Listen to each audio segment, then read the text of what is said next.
Hi friends, this is Vincent. நம்ம சேனலுக்கு உங்களை அன்புடன் வரவேற்கிறேன். அதாவது டிஎன்இஏ கவுன்சிலிங் 2026 அதாவது தமிழ்நாடு இன்ஜினியரிங் அட்மிஷனோட டென்டேட்டிவ் ஷெடியூல் வந்து ரிலீஸ் பண்ணியிருக்காங்க. சரியா, இந்த டென்டேட்டிவ் ஷெடியூல் வந்து எதுக்கு யூஸ் ஆகும் அப்படின்னா, அதாவது இன்ஜினியரிங் கவுன்சிலிங் நீங்கள் முக்கியமாக இன்ஜினியரிங் நீங்கள் படிக்கணும், அதாவது கவர்மெண்ட் கவுன்சிலிங் மூலயமா நம்ம போகணும் அப்படின்னு சொல்லி நீங்கள் முடிவு பண்ணிட்டீங்க அப்படின்னா இந்த கவுன்சிலிங் ஷெடியூல் படி தான் நீங்கள் என்னன்னு பார்த்தா ஃபாலோ பண்ணணும். இந்த வீடியோவை ஸ்கிப் பண்ணாமல் லாஸ்ட் வரைக்கும் நீங்கள் பார்த்தீங்க அப்படின்னா எப்போ நம்ம அப்ளை பண்ணணும், கவுன்சிலிங்கில் என்னென்ன ஸ்டேஜஸ் கடந்து நம்ம என்னாச்சு பார்த்தீங்கன்னா சீட் அலாட்மெண்ட் வரைக்கும் நம்ம போகணும் அப்படிங்கிற A to Z நம்ம பார்க்க போகிறோம். அதுக்கு முன்னாடி டிஸ்பிளேல தெரியக்கூடிய நம்பருக்கு சரியா, நீங்கள் எப்போ வேணாலும் நீங்கள் என்ன பண்ணலாம் பார்த்தா தொடர்பு கொள்ளலாம். உங்களுக்கு ஆன்லைன் கவுன்சிலிங்கை பற்றின டவுட்டோ இல்லை வந்து பார்த்தீங்கன்னா எந்த இடத்துல லோ ஃபீஸ் காலேஜஸ் வந்து இருக்குது, எந்த காலேஜில் நம்ம போட்டால் நல்லது, எப்படி வந்து சாய்ஸ் ஃபில்லிங் வந்து நம்ம ரெடி பண்ணுறது, இந்த மாதிரி A to Z டவுட் வந்து உங்களுக்கு எப்போ வேணாலும் வரலாம். அப்படி இருந்துச்சு அப்படின்னா நீங்கள் தொடர்பு கொள்ளுங்கள் 6383569847. சரியா, இந்த நம்பருக்கு நீங்கள் எப்போ வேணாலும் தொடர்பு கொள்ளலாம். ஃப்ரீயாகவே நீங்கள் என்ன பார்த்தா கைட்லைன்ஸ் வந்து எடுத்துக்கலாம். சரியா, அதனால் நம்ம நம்பரை நோட் பண்ணி வச்சுக்கோங்க, கண்டிப்பாக உங்களுக்கு உதவும். ஓகே, இப்போ என்ன கொடுத்துருக்காங்கன்னு சொல்லி பார்த்தீங்க அப்படின்னா நமக்கு வந்து அதாவது அஃபிஷியல் இது வரைக்கும் நடந்த டேட் வந்து பார்த்திங்கன்னா நமக்கு வந்து 12th எக்ஸாமினேஷன் ரிசல்ட் டேட் வந்து பார்த்திங்கன்னா 8ஆம் தேதி. சரியா, 8/5/2026 மே 8ஆம் தேதி நமக்கு வரப்போகுது.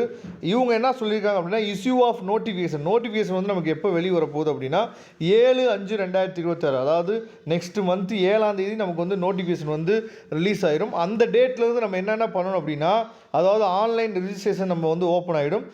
Filling the application. சரியா, நான் அடுத்த வீடியோவில் என்ன பண்ணுறேன் அப்படின்னா அப்ளிகேஷன் ஃபார்ம் வந்து நீங்கள் எப்படி ஃபில் பண்ணுறது, அப்போ என்னென்ன சர்டிஃபிகேட்ஸ் இங்கே பாருங்கள், அப்லோடிங் ஆஃப் ஒரிஜினல் சர்டிஃபிகேட்ஸு, அப்போ என்னென்ன சர்டிஃபிகேட்ஸ் வந்து நம்ம கையில் இருக்கணும், எந்தெந்த சர்டிஃபிகேட்ஸை நம்ம வந்து ஸ்கேன் பண்ணி வைக்கணும் அப்படிங்கிற எல்லாமே நம்ம என்ன பண்ணுறோம் சொல்லி பார்த்தா அடுத்த வீடியோ உங்களுக்கு கொடுத்துருவோம். டெமோ வீடியோவே நம்ம என்ன பண்ண போகிறோம்னா அடுத்து உங்களுக்கு கொடுக்க போகிறோம். ஓகே, அடுத்து last date of registration of online application, அதாவது கரெக்டாக 1 மந்த் வந்து நமக்கு வந்து டைம் வந்து கொடுப்பாங்க. சரியா, 7ஆம் தேதி மே மாதம் ஆரம்பிக்கிறாங்க, ஜூன் 7ஆம் தேதி வரைக்கும் நமக்கு டைம் இருக்கும். கிட்டத்தட்ட 1 மந்த் வந்து நமக்கு ரிஜிஸ்ட்ரேஷன் பண்ணுறதுக்கு மட்டும் 1 மந்த் வந்து டைம் கொடுக்குறாங்க. அதே மாதிரி last date for uploading documents வந்து நீங்கள் அப்லோட் பண்ணி முடிக்கிறதுக்கு சில பேர் வந்து ரிஜிஸ்ட்ரேஷன் பண்ணிடுவாங்க, பேமெண்ட்டும் பண்ணி முடிச்சுடுவாங்க, ஆனால் டாக்குமெண்ட் அப்லோட் பண்ணுறதுக்கு கொஞ்சம் லேட் பண்ணுவாங்க. அப்போ அதனால தான் அவங்களுக்கு என்ன பண்ணுறாங்கன்னா எக்ஸ்ட்ரா ஒரு 6 days வந்து டைம் கொடுக்குறாங்க. 13ஆம் தேதி வரைக்கும் நீங்கள் வந்து டாக்குமெண்ட்ஸை அப்லோட் பண்ணிக்கலாம்னு சொல்கிறாங்க. அதுக்கப்புறம் அசைனிங் ரேண்டம் நம்பர் வந்து எப்போ நமக்கு கிடைக்கும் அப்படின்னா அந்த டாக்குமெண்ட் அப்லோட் பண்ணக்கூடிய கடைசி நாள் 13/6/2026 அன்றைக்கி என்னாச்சு பார்த்தீங்கன்னா உங்களுக்கு வந்து ரேண்டம் நம்பர் கிடச்சிடும். ரேண்டம் நம்பர்னால் என்ன அப்படிங்கிறத நம்ம டீட்டெயிலாக நம்ம சேனலில் வீடியோஸ் வந்து கொடுத்துருக்கோம். சப்போஸ் நீங்கள் பார்க்கல அப்படின்னா நான் வாட்ஸ்அப் குரூப்பில் கூட ஷேர் பண்ணேன், பாருங்கள் அந்த வீடியோவை. ஏன்னா ரேண்டம் நம்பர் வந்து நமக்கு ரொம்ப முக்கியம். அப்போ ரேண்டம் நம்பர் நமக்கு வந்துருச்சு அப்படின்னாவே, ஏன்னா சில ஸ்டூடெண்ட்ஸோட அதாவது இன்எலிஜிபிள் லிஸ்ட்டில் வந்துடும், சில ஸ்டூடெண்ட்ஸோட என்ன பண்ணுவாங்க அப்படின்னா அப்ளிகேஷனை ரிஜெக்ட் பண்ணுவாங்க. அப்போ ரேண்டம் நம்பர் நமக்கு வந்துருச்சு அப்படின்னாவே மேக்ஸிமம் நமக்கு வந்து கவுன்சிலிங் வந்து ரெடி ஆகிட்டோம் அப்படின்னு அர்த்தம். அதுக்கப்புறம் 14ஆம் தேதியிலேருந்து 30ஆம் தேதி வரைக்கும், அதாவது ஜூன் 14ஆம் தேதியிலேருந்து ஜூன் 30ஆம் தேதி வரைக்கும் சர்டிஃபிகேட் வெரிஃபிகேஷன், அதாவது டிஎஃப்சியில் சர்டிஃபிகேட் வெரிஃபிகேஷன் நடக்கும். ஆன்லைனில் தான் நடக்கும், பிரச்சனை இல்லை. டிஎஃப்சினா என்ன அப்படின்னா அதாவது ஒவ்வொரு டிஸ்ட்ரிக்ட்லையுமே ஒவ்வொரு கவர்மெண்ட் காலேஜ் வந்து போடுவாங்க. சரியா, அண்ணா யூனிவர்சிட்டியோட நோடல் கேம்பஸ் மாதிரி என்ன பண்ணுவாங்கன்னு பார்த்தீங்கன்னா ஒரு கவர்மெண்ட் காலேஜை என்ன பண்ணுவாங்க கொடுப்பாங்க. சரியா, அதுதான் டிஎஃப்சின்னு சொல்கிறோம். நீங்கள் எதுக்கு எடுத்தாலுமே சென்னை அண்ணா யூனிவர்சிட்டி வரணும், இல்லை எதுக்கு எடுத்தாலுமே சென்னை வரணும் அப்படின்னு கிடையாது. நீங்கள் டிஎஃப்சி சென்டர் வந்து ஆன்லைன் அப்ளிகேஷன் நீங்கள் போடும் போது நீங்கள் என்ன பண்ணணும் அப்படின்னா டிஎஃப்சி நீங்கள் செலக்ட் பண்ணிடுவீங்க. அந்த டிஎஃப்சியில் தான் போய் ஏதாவது டவுட் இருந்துச்சு அப்படின்னா, இப்போ நீங்கள் ஆன்லைன் சர்டிஃபிகேட் நீங்கள் வந்து வெரிஃபிகேஷன் பண்ணுறாங்கல்ல, உங்களோட 10th மார்க் ஷீட்டில் எங்களுக்கு டவுட் இருக்குப்பா, உங்கள் 11th மார்க் ஷீட்டில் டவுட் இருக்குது, அதனால் நேராக கொண்டு வாங்கன்னு சொன்னோன்னே நீங்கள் சென்னைக்கெலாம் போகணும் அவசியம் இல்லை. நீங்கள் எந்த டிஎஃப்சி சென்டர் உங்கள் டிஸ்ட்ரிக்டில் போட்டிருக்கீங்களோ அங்கே போனீங்க அப்படின்னா போதுமானது. அப்போ ஆன்லைன் சர்டிஃபிகேட் வெரிஃபிகேஷன் தான் நடக்க போகுது. நீங்கள் எங்கேயுமே டைரெக்டாக போகணும் அவசியமே கிடையாது. உங்கள் மெயிலை நீங்கள் செக் பண்ணிட்டு இருந்தீங்க அப்படின்னா போதுமானது. 14ஆம் தேதி வரைக்கும் 30ஆம் தேதி வரைக்கும். சரியா, 14ஆம் தேதியிலேருந்து 30ஆம் தேதி வரைக்கும் நமக்கு ஆன்லைன் சர்டிஃபிகேட் வெரிஃபிகேஷன் நடக்கும். நெக்ஸ்ட்டு ரேங்க் நமக்கு எப்போ கிடைக்கிது அப்படின்னா 11/7 ஜூலை 11ஆம் தேதி தான் நமக்கு ரேங்க் லிஸ்ட்டே வரப்போகுது. அப்போ கிட்டத்தட்ட எவ்வளோ மாதம் நமக்கு வந்து சும்மாவே இருக்க போகிறோங்க பாருங்கள். அதனால தான் சும்மா இருக்காதீங்க. என்ன கோர்ஸ் வந்து நீங்கள் கம்ப்யூட்டர் கோர்ஸோ இல்லை வந்து டைப் ரைட்டிங் கோர்ஸோ என்னென்ன கோர்சஸ் வந்து போகணும்னு சொல்லிட்டு நான் தனியாக என்ன பண்ணியிருந்தேன், அதுக்குன்னே ஒரு வீடியோ போட்டிருந்தேன். அது நிறைய பேர் பார்க்கல, சரி பரவாயில்ல. அதுக்கப்புறம் வந்து பார்த்திங்கன்னா ரிடர்சல்னு சொல்லும் போது வந்து பார்த்திங்கன்னா அதாவது குறைகளை தீர்க்கும் நாள். குறைகளை தீர்க்கும் நாள்னா என்ன அர்த்தம் அப்படின்னா, அதாவது சில சர்டிஃபிகேட்டில் என்னாச்சு பார்த்தீங்கன்னா, டாக்குமெண்ட்ஸ் வந்து வெரிஃபிகேஷன் வந்து உங்களை வந்து ரிஜெக்ட் பண்ணியிருப்பாங்க. அப்போ ரிஜெக்ட் பண்ணியிருந்தாங்க அப்படின்னா, நீங்கள் டேரெக்டாக டிஎஃப்சி போய் பார்க்கலாம். அதே மாதிரி சில இடத்துல கரெக்ஷன் இருக்கும். அதெல்லாம் நீங்கள் மாற்றுறதுக்கு தான் இந்த குறைகளை தீர்க்கும் நாள். அதாவது 12/7/2026லேருந்து 21/7/2026 வரைக்குமே என்னாச்சு பார்த்தீங்கன்னா, குறைகளை தீர்க்கும் நாள் நமக்கு வந்து கொடுக்குறாங்க. ஓகேவா? அதுக்கப்புறம் மற்ற கவுன்சிலிங் ஷெட்யூல்லாம் என்ன பண்ணுவாங்க அப்படின்னா, பின்னாடி இங்கே கொடுத்தாங்க பாருங்களேன், counselling dates will be updated in accordance with என்னது ஏஐசிடிஸ் அகடமிக் ஷெட்யூலில் என்னாச்சு பார்த்தீங்கன்னா உங்களுக்கு கொடுப்போம்னு சொல்லியிருக்காங்க.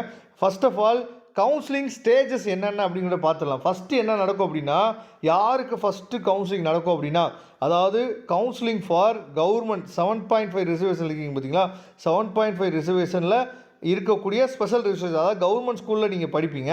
கவர்மெண்ட் ஸ்கூலில் படித்து நீங்கள் டிஃப்ரெண்ட்லி ஏபிளாக இருக்கலாம், இல்லை எக்ஸ் சர்வீஸ்மேனாக இருக்கலாம், இல்லை ஸ்போர்ட்ஸ் பர்சனாக இருக்கலாம். அவங்களுக்கு தான் ஃபஸ்ட்டு கவுன்சிலிங் வந்து ஸ்டார்ட் பண்ணுவாங்க. அடுத்து வந்து பார்த்திங்கன்னா counselling for general special reservation category. சரியா? அதாவது 7.5 ரிசர்வேஷனில் இல்லாமல் டிஃப்ரெண்ட்லி ஏபிள், அதே மாதிரி எக்ஸ் சர்வீஸ்மேன், ஸ்போர்ட்ஸ் கோட்டாவில் இருப்பீங்க பார்த்தீங்களா, அவங்க கலந்துக்கலாம். சார் நான் 7.5 ரிசர்வேஷனில் கலந்துட்டேன் சார், அப்போ ஜென்ரல் கவுன்சிலிங்லேயும் கலந்துக்கலாமான்னு சொல்லி கேட்டிங்கன்னா கலந்துக்கலாம், பிரச்சனை இல்லை. அதுக்கப்புறம் தான் எல்லா பேருக்குமே கவுன்சிலிங் எப்போ ஸ்டார்ட் பண்ணுறாங்க அப்படின்னா, ஜென்ரல் கவுன்சிலிங் ஆன்லைன் சொல்லி கொடுத்துருக்காங்க பார்த்தீங்களா, அதுதான் நமக்குரிய கவுன்சிலிங். அகடமிக் கவுன்சிலிங், அப்புறம் கவர்மெண்ட் ஸ்கூல் 7.5 ரிசர்வேஷன், அதுக்கப்புறம் ஒகேஷனல் குரூப்பில் நீங்கள் இருந்தீங்க அப்படின்னா தயவுசெய்து நம்மளை தொடர்பு கொள்ளுங்கள். ஏன்னா ஒகேஷனல் பசங்களுக்கு காலேஜ் கிடைக்கிறது ரொம்ப ரொம்ப கஷ்டம். சரியா? அதனால் நீங்கள் இப்போயே நீங்கள் அட்மிஷன்ஸ் வந்து போட்டு வச்சிட்டிங்க அப்படின்னா உங்களுக்கு ரொம்ப ரொம்ப ஹெல்ப்ஃபுல்லாக இருக்கும். அதனால் நீங்கள் ஒகேஷனல் ஸ்ட்ரீமில் இருக்கீங்க அப்படின்னா கண்டிப்பாக தொடர்பு கொள்ளுங்கள். நிறைய காலேஜஸில், முக்கியமான காலேஜஸில் நிறைய என்ன பண்ணாச்சு பார்த்தா இப்போயே அட்மிஷன்ஸ் வந்து போட்டு தான் இருக்கிறாங்க.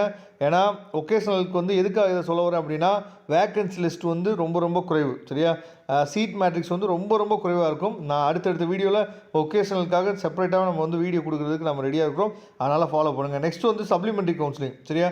சப்ளிமெண்ட்ரி கவுன்சிலிங் அப்படின்னா என்ன அப்படின்னா, இப்போ சப்போஸ் இப்போ 8ஆம் தேதி ரிசல்ட் வருதுல்ல, அதில் நிறைய ஸ்டூடெண்ட்ஸ் என்ன பண்ணியிருப்பாங்கன்னா ஃபெயில் ஆகிருப்பாங்க. சரியா?